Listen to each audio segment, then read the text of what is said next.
Life of বকুলের আবার একটা নতুন পর্বে তোমাদের সবাইকে ওয়েলকাম। আশা করি সবাই ভালো আছো, সুস্থ আছো আর খুব খুশি আছো, তাই তো? মানে এত উৎসব গেল আমাদের, দুর্গা পুজো, লক্ষ্মী পুজো, কালী পুজো, ভাইফোঁটা, আমরা একদম উৎসবে হয়েছিলাম, তাই তো বলো? তো চলো, অনেক দিন পরে তোমাদের সঙ্গে আজকে আমার দেখা হলো, মানে অনেক দিন সামনাসামনি আসা হয়নি। তো আজকে ভিডিওটা শুরু করার আগে ভাবলাম একদম ডাইরেক্ট তোমাদের সঙ্গে একটু কথা বলে নিই, কেননা তোমাদের সঙ্গে একটু দেখা না করলে আমারও তো ভালো লাগে না। তো সকাল থেকে তো হলো, আজকে আমার লক্ষ্মী রানী আসেনি। লক্ষ্মী রানী মানে এই দেখো 11টা বাজে, রান্না শুরু করতে 11টা বেজে গেছে, টুকটাক একটু হয়েছে। আসেনি মানে ও এখন ছুটি নিয়েছে, ও 6 দিন ছুটি নিয়েছে, ও ছট পুজোর জন্যে ছুটি নিয়েছে, ও যাবে শ্বশুরবাড়ি যাবে। মানে লক্ষ্মী হচ্ছে মানে পশ্চিম মেদিনীপুরের মেয়ে, আর শ্বশুরবাড়ি হচ্ছে বিহারে। তো ওই জন্য ও আর কি সবটাই একসাথেই পালন করে। তো এই ছট পুজোতে ছুটি নিয়েছে, ও এখন যাবে, শ্বশুরবাড়ি গেছে। তো যাই হোক, তো ছুটি নিলে কি হয়, আগে থেকে জানা থাকলে সবটা ঠিকঠাক হয়ে যায়। তো সকাল থেকে আমার প্রচুর কাজ হয়ে গেছে, ঘর ঝাড়ু মোছা, মানে ঘরদোর পরিষ্কার সব হয়ে গেছে। এবারে টিফিনও হয়ে গেছে, তার সাথে সাথে টিফিনটাও হয়ে গেছে। বুম্পা টিফিন খেয়ে বেরিয়েছে নিজের কাজে। আমি এবারে টিফিন খেয়ে চান করে সাজুগুজু করে তোমাদের সাথে একটু গল্প করে এবারে শুরু করব রান্নাবান্না। আর আজকে আমার রান্নাবান্না যাই হোক, তোমাদেরকে আমি একটা মানে খুব সুন্দর হালকা জিনিস শেয়ার করব। মানে হালকা খেতে লাগে অথচ ইউনিক, হালকা রান্না কিন্তু ইউনিক জিনিস একটা শেয়ার করব তোমাদের সাথে। তো চলো দেখবে, চলো ক্যামেরাটা এদিকে ঘোরাই আর এদিকটাতে আমার কি কি হচ্ছে। চলো, এদিকে ক্যামেরা তো ঘুরে গেছে, আর রান্নার শুরুতে তোমাদেরকে এটা আমি আজকে দেখিয়ে দিচ্ছি। আর আমার টুকটাক আরেকটু রান্না হবে। তো মিক্সিং জার নিলাম, মিক্সিং জারের মধ্যে নিলাম ওই 2.5 থেকে 3 চামচ মতো পোস্ত নেব, 3 চামচ আরও একটু নিলাম। তবে এইটা কিন্তু আমাদের মানে 2 দিন খাওয়া হয়ে যাবে, জানো তো। দেখে মনে হচ্ছে এইটুকু, কিন্তু অনেকটা হয়।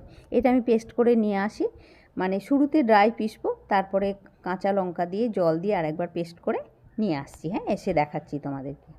দেখো, এদিকে পেস্ট করে নিয়ে চলে এলাম। মানে শুরুতে পোস্তটা ড্রাই পিষে নিয়ে এলে পোস্তটা ভালো পেশা হয় আর কি। মানে পেস্ট করে তারপরে জল দিলাম আর কাঁচা লঙ্কা দিলাম। আর এই বাটিটার মধ্যেই হবে, বাটি নয়, এটা একটা ছোট্ট হাঁড়ি আমার, এই হাঁড়িটার মধ্যেই হবে পোস্ত ভাপা। আজকে রান্না হচ্ছে পোস্ত ভাপা, মানে একদম ডাইরেক্ট উনুনের মধ্যে বসবে না, এটা জলের মধ্যে পুরো ভাপা হবে। আর সেই জন্যেই জলটা একটু খেয়াল করে দেবে, খুব বেশি জল দেবে না, জলও খেয়াল করে দেবে আর নুনটাও খেয়াল করে দেবে, কেননা এটা অনেকটাই কমে যাবে। মানে যখন হয়ে যাবে কমপ্লিট, তখন এটা অনেকটা গাঢ় হয়ে যাবে।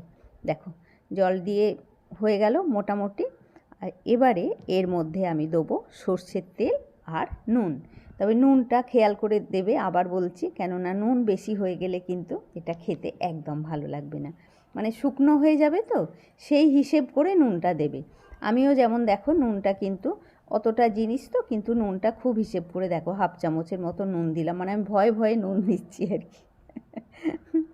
আর নুন বেশি হয়ে গেলেই খুব মানে ভালো লাগে না, একদম বাজে লাগে। আর মানে ওই 2টো কাঁচা লঙ্কাকে টুকরো করে দিয়ে দিলাম। আর এই কাঁচা লঙ্কা টুকরোটা দেবে, কাঁচা লঙ্কাটা খুব ভালো লাগে যখন সেদ্ধ হয়ে যায় না পোস্তর সঙ্গে, তখন কাঁচা লঙ্কাটা খেতেও খুব ভালো লাগে। তো এবারে এটা আমি বসাবো। এটা টিফিন ক্যারিয়ারে মানে টিফিন কৌটোতে করেও হয়, কিন্তু টিফিন কৌটোতে করে বসালে না খুলে দেখা যায় না একবারও, ওই জন্যে আমি টিফিন কৌটোতে বসাই না। দেখো, এদিকে একটা বাটিতে জল ফুটছে, একটা ছোট্ট ডেকচিতে।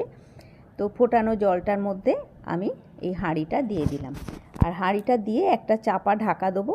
মানে আমি ওই আমার ওই হামালদিস্তা আছে না, হামালদিস্তার যে ডান্ডাটা রডটা আছে, যেটা দিয়ে পেস্ট করি, সেই রডটা ওপর থেকে চাপিয়ে দেবো।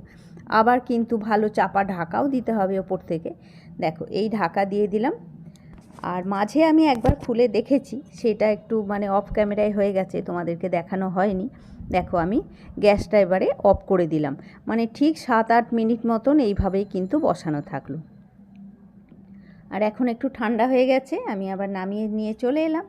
আর তোমাদেরকে দেখাই জিনিসটা কেমন হলো। তবে তোমাদেরকে বলছি বন্ধুরা, এটা অবশ্যই বানাবে কিন্তু, কেননা খেতে খুব ভালো হয়, মানে একদম ইউনিক খেতে হয়। মানে এইভাবে গ্যাসের মধ্যে বসিয়ে রাখবে বেশ কিছুক্ষণ, আর ভেতরে যেন জল না ঢুকে যায় এটা খেয়াল করবে। টিফিন ডাব্বাতে পারলে দিও তোমরা, কিন্তু আমি দিই না টিফিন ডাব্বাতে, আমার মানে ওই মনে হয়। দেখো কতটা শুকনো হয়ে গেছে, আর এখন তো তাও গরম আছে বলে একটু টাইট আছে, ঠান্ডা হলে আরও শুকনো হয়ে যাবে। আর এটা ভাত দিয়ে খেতে যে কি অপূর্ব সুন্দর লাগে, তোমাদেরকে আমি কি বলবো, তোমরা অবশ্যই বানিও। না হলে তো বুঝতে পারবে না, আমার বলাতে তো কেউ বুঝতে পারবে না, নিজেরা অবশ্যই বানাবে। মানে খুব ভালো লাগে, খুব মানে খুবই ভালো লাগে খেতে ভাত দিয়ে।